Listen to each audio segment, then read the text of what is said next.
Bueno, nosotros vamos con nuestro siguiente invitado. Estamos con Raúl Elgueta.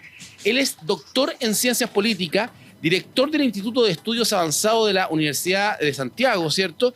Y la idea contigo, Raúl, es poder hablar de lo que se nos viene en las próximas 48 horas, cómo está el ambiente, qué es lo que se vive, qué es lo que esperamos y cómo nuestro país se prepara para un nuevo escenario, ¿cierto? Que puede cambiar radicalmente lo que tenemos conocido hoy día en esta carrera presidencial. ¿Crees tú que tendremos presidente en primera vuelta o está difícil? Muy buenos días. Está difícil Está la difícil. simple ley de números, 8 candidaturas, que indica que es muy poco probable que ocurra. Las encuestas dicen lo mismo.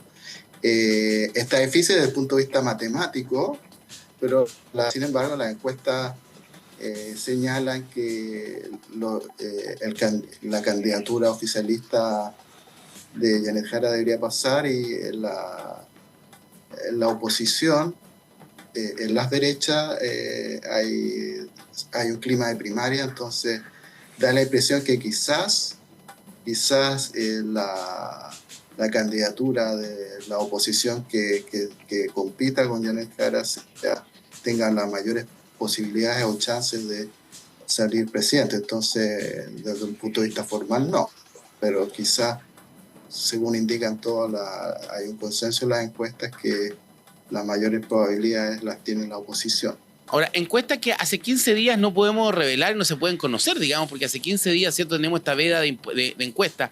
Encuestas que en otros países de Sudamérica, sobre todo, han estado bastante lejos de ser certeras.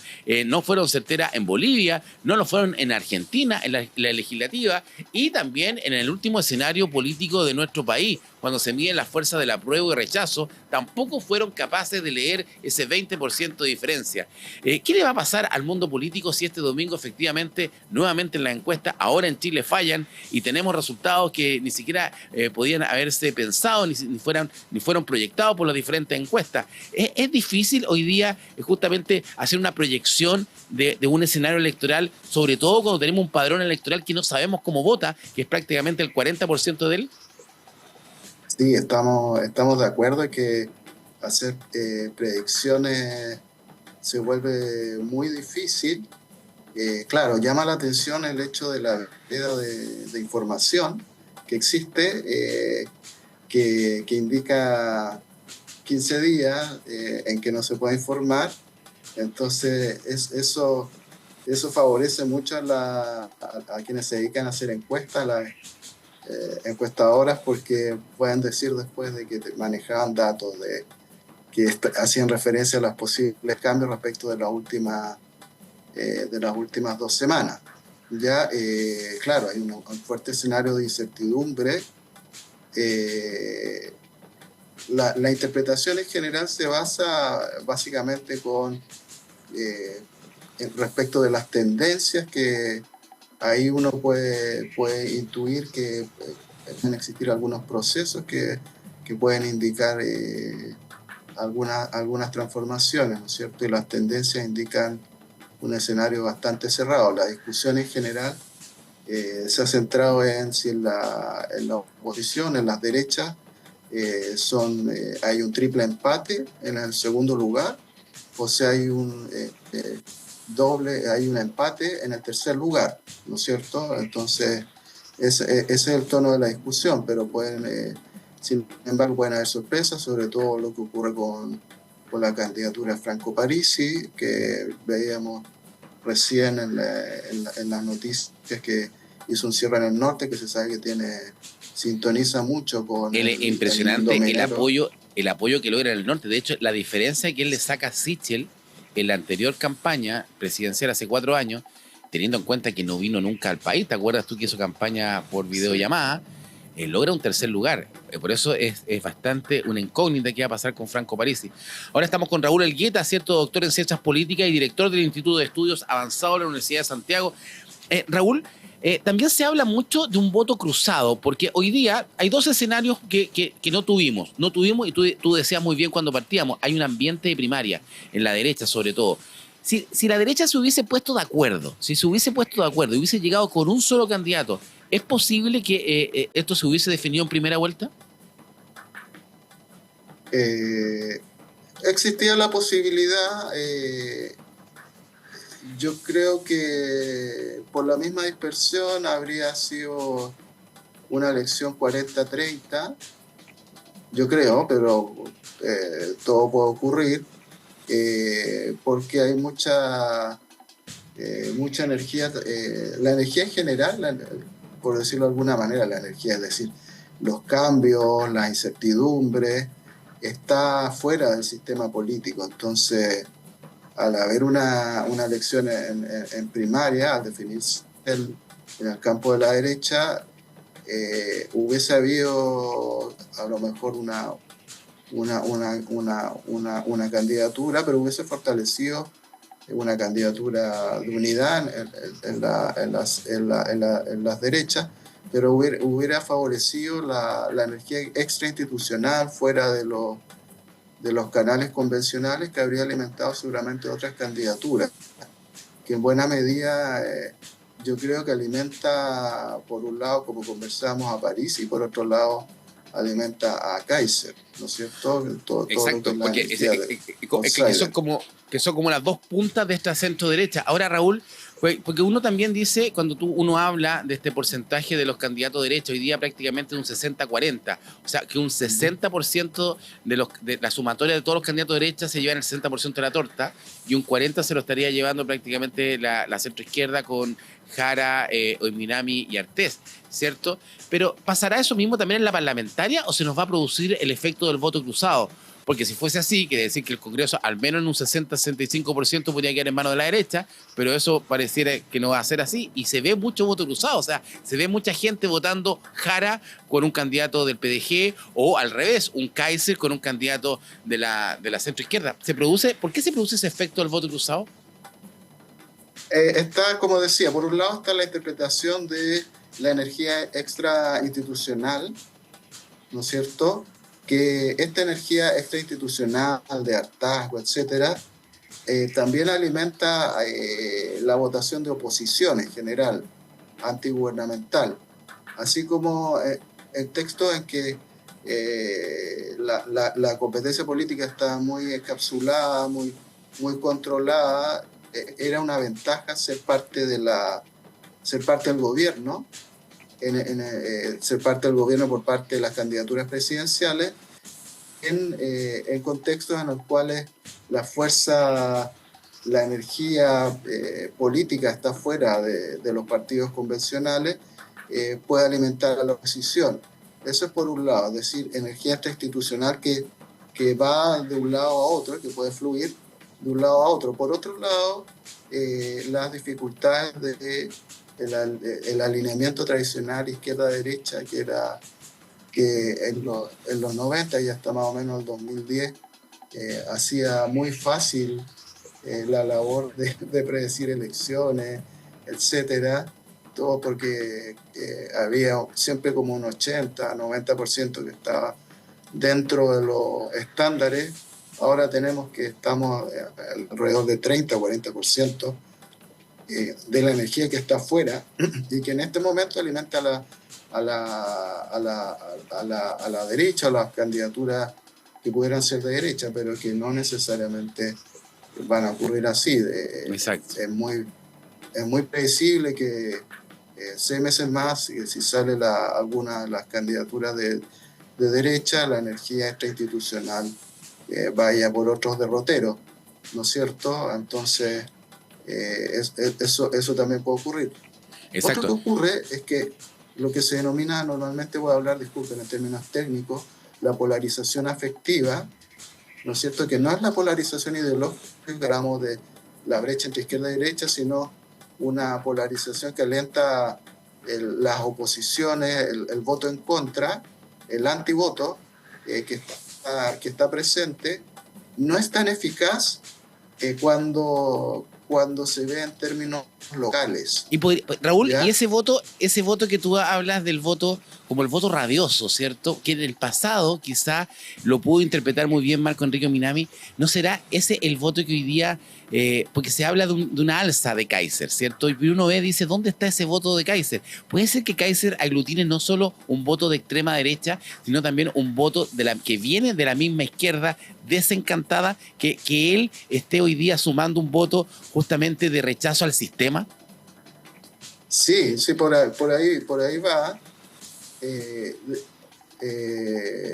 y esa es la potencia que tuvo en la elección anterior Kast, que logró captar mucho de esa votación, y también obviamente Parisi, y ahora no solo un tema de novedad, sino es un tema de un voto, no sé, díscolo, que no siente que no le preocupa tanto, no le afecta tanto las elecciones y el resultado de quien gobierna, pero sin embargo tiene que ir a votar, etcétera. Entonces, Es es un un voto con voto más rabia. que Bueno, puede ser también ese voto que se esté diluyendo y que justamente al sumarse hoy día un padrón de un 40% que no ha votado nunca en una presidencial o que no conocemos sus resultados, podría ser que efectivamente ese cambio de novedad no solamente ya se haya desvanecido en relación a elecciones anteriores, sino que nos haga cambiar un rumbo. Mira, estaba viendo datos de la primera vuelta histórica.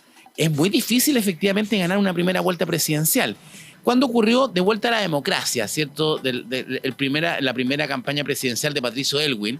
Bueno, esa elección tiene dos cosas especiales. Primero, se hizo la elección un día jueves. No fue un fin de semana, no fue un domingo, fue un jueves, ¿cierto? Y Patricio Aylwin logra un 55,17% de los votos en primera vuelta. Y el año 93, Eduardo Frei tuvo el 57,9% en primera vuelta. Es amplio resultado que después de los años no se volvieron a repetir en primera vuelta por esta fragmentación del voto político, que realmente tenemos, imagínate, 8 candidatos. En países como Estados Unidos llegan 2 candidatos nomás presidenciales, a lo más 3, pero nunca más de eso. Esa fragmentación, ¿cómo influye en la decisión del votante y cómo después cambia a una segunda vuelta? Por eso se habla de una segunda elección totalmente distinta al escenario de primera. sí, efectivamente, el escenario anterior en el cual no hubo necesidad de una segunda vuelta fue un escenario en el cual había fuerte estabilidad en los clivajes y, por decirlo de alguna manera, el animal se conocía bastante bien, en el sentido, ¿por qué? Porque para el plebiscito del año 88, casi el 90% del padrón de las personas con posibilidad de votar se inscribieron. Claro. Lo que pasa es que después se fue envejeciendo y la inscripción, esta elección operó como una especie de elección que tuvo un impacto a futuro. Este impacto se fue diluyendo por distintos motivos. En la elección de Lavín, yo diría que a partir del año 98, con la triple crisis que hubo, no sé si se acuerda, hubo una crisis de la detención de Pinochet. Exacto. ¿No es cierto? Una crisis asiática, una de varias, una crisis económica y una crisis energética. Entonces, eso significó que se rompiera un poco.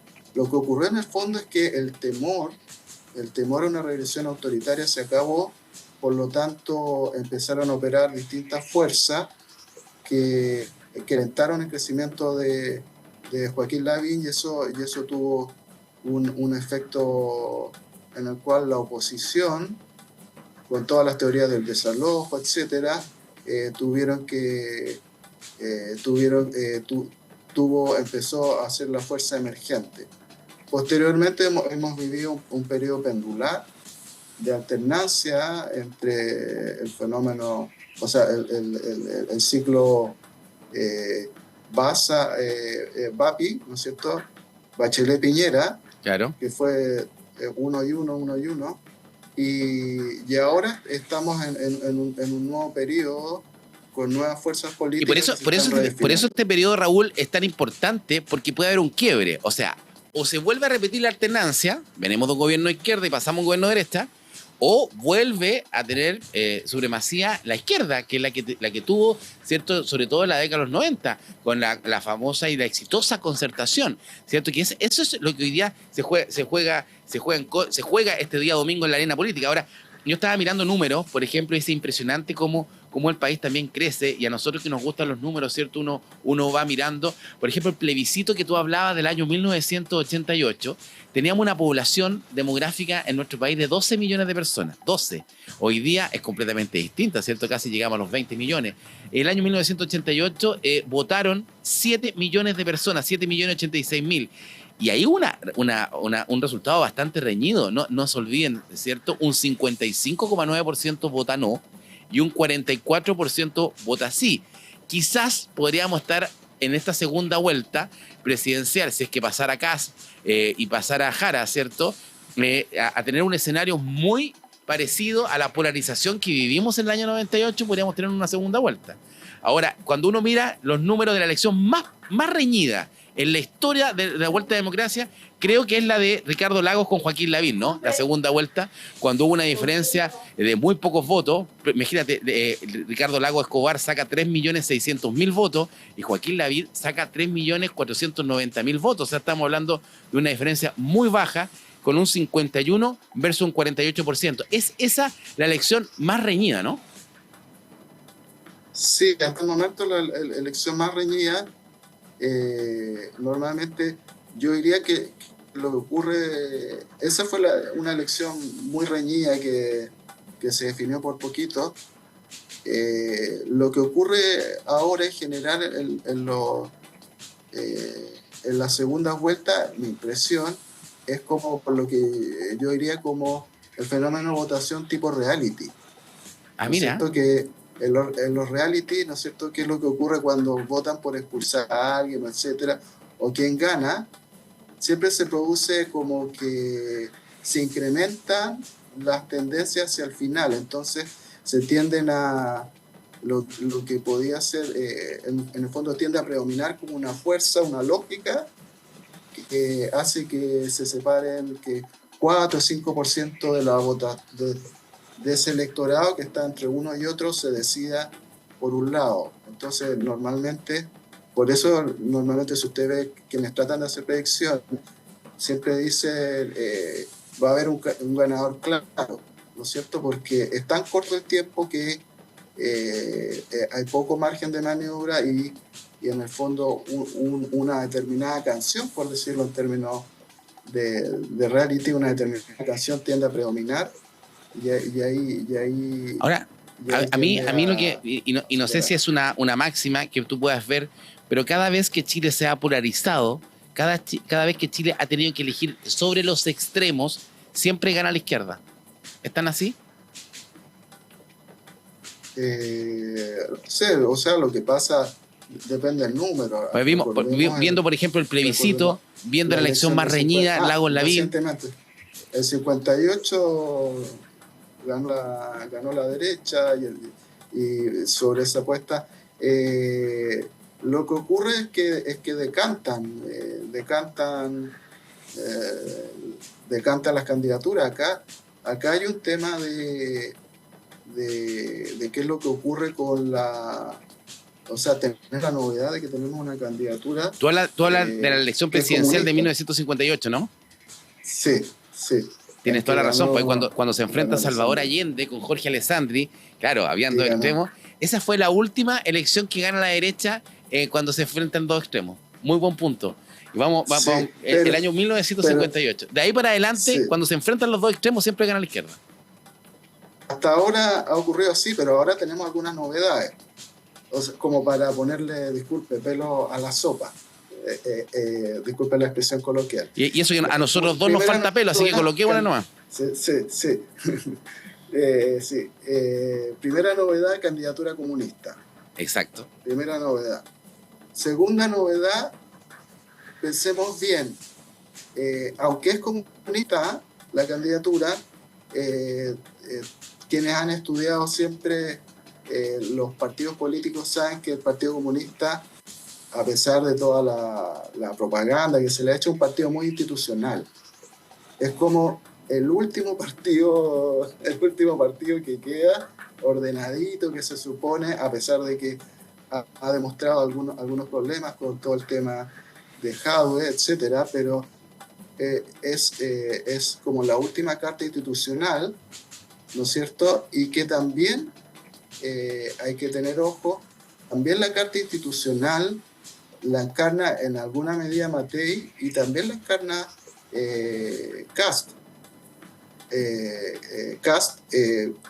Una interpretación que es válida, pero que no sé si se ajuste tanto, es que representa la extrema derecha, etcétera. Pero otra interpretación posible es que representa la vuelta, es como un reproche a la UDI de los 90, a la UDI de Jaime Guzmán, a la UDI tradicional. ¿Tú crees que ha logrado José Antonio apropiarse justamente de ese nicho? Ahora, hoy día mira su arraigo, dónde están sus grandes votos, y lo que tú dices tiene mucha razón, porque el estrato social C3D de la población, el estrato social más humilde, es el que está más fuerte con José Antonio Kast. Sí, y esa es una tecla adecuada que, bueno, esto es como cuando se te entra agua a un barco, que tú sacas por un lado, y lo que sacas por un lado te entra por otro lado. Entonces, en el caso de José Antonio Kast, en la elección anterior representaba una fuerza extra institucional, la energía de fuera, que ahora la encarna mucho Kaiser, pero ahora encarna, es un candidato en general, si uno lo ve, un candidato de segunda vuelta, hace como ya un mes que se sitúa en esa textura y que se sitúa en la tesitura del orden, por un lado, en un contexto de mucha incertidumbre, el cual genera mucha seguridad y confianza en sectores populares o emergentes, como usted planteaba, pero por otro lado encarna también un proyecto institucional de una regresión a una cierta institución que se intenta ver. El problema es que somos un país diverso y que independientemente de lo que ocurra, vamos a tener que ponernos de acuerdo entre distintas fuerzas. Ese es el punto. Vamos a ver si José Antonio tiene la capacidad de ponerse de acuerdo, que yo creo que ahí es donde está lo más complejo y difícil. Bueno, vamos a ver qué pasa este domingo. Interesante análisis, Raúl, ¿cierto? Interesante mirada la tuya, ¿cierto? Nos pones definitivamente más pelo a la sopa para pensar, ¿cierto?, de lo que va a pasar este fin de semana y es de esperar, ¿cierto?, que independiente cualquier cosa sea lo mejor para el país. Muchas gracias, Raúl.